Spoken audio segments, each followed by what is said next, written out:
Tonight, an important update in a KCCI special investigation. Big finds and more delays for a new flyover bridge under construction in Ames. Work is still being done on the project at U.S. Highway 30 and Interstate 35. It has been pushed back for months because of a major construction mistake. KCCI senior reporter Todd Magel broke the story last summer. He did. He has the new information on the big mistake that is expensive and quite visible.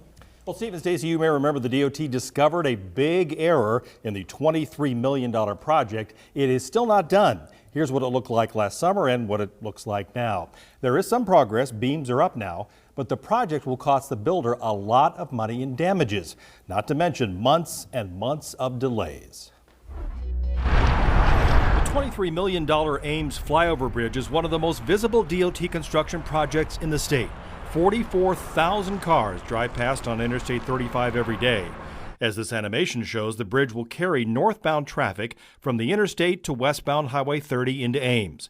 It was supposed to be finished by last fall, but now it may be delayed until next summer, all due to an embarrassing construction mistake. People see it being constructed and moving along, so that's helpful. Me personally, it's always discouraging when I drive by it. And why is that? Just because we'd hope to have it done by now. DOT engineer Scott Dockstader is in charge of the project, one that's being built just a few miles from DOT headquarters, where their pride has taken a hit. It's very visible, right? And it's the home of the DOT, Ames, Iowa. He is encouraged now that the contractor has finally begun to install large steel beams that will eventually carry the bridge deck. Those beams set on 6 huge piers, and that's where the problems began. In a story we first broke last summer, we reported the contractor, Minowa Construction, made a mistake with the alignment of the tops of the bridge piers. They had to jackhammer the tops off all 6 piers and re-pour the concrete.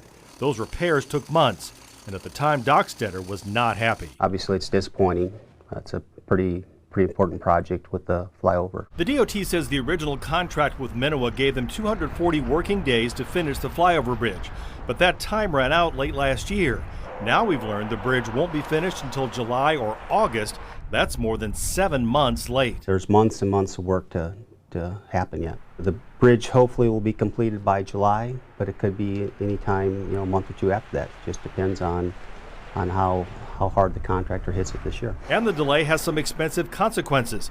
The DOT charges Minowa a penalty, $5,500 a day for every day the project is late. It's been 50 days so far. The DOT says it may take another 100 working days or more to finish. That adds up to more than $800,000 that Minowa has to pay the state in fines or liquidated damages. Absolutely, it's disappointing. I mean, our hope and preference would be to pay a bonus. We had a structure set up where there'd be a bonus to have it completed in a certain time frame. But bonuses are only paid if building projects are finished early. Ironically, in the end, the construction fines will actually reduce the total cost of the bridge, since that $800,000 is paid to the Department of Transportation.